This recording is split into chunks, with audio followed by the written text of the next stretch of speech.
Lesson 23. Left hand, session number 6, bars 15 through 18.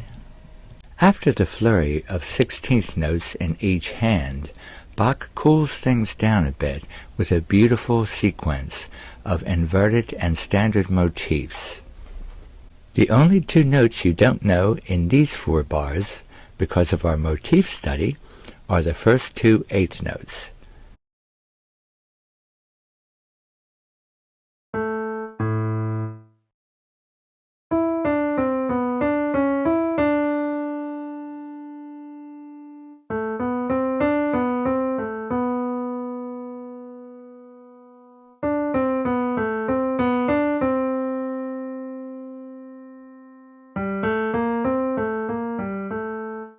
Keep repeating this session until you really have it down.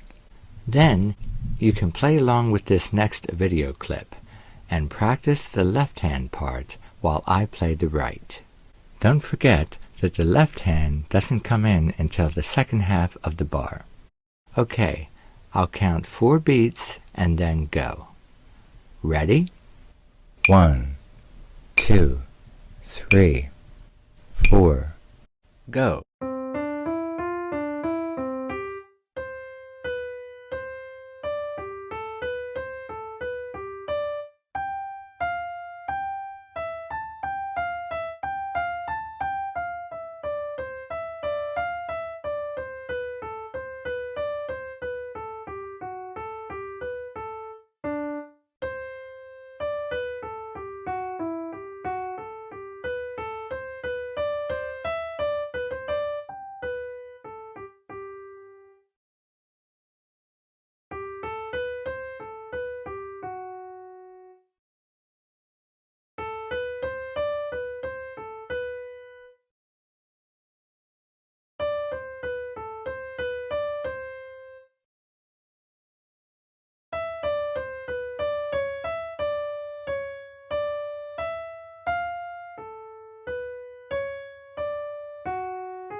A link to the complete practice score is in the description below.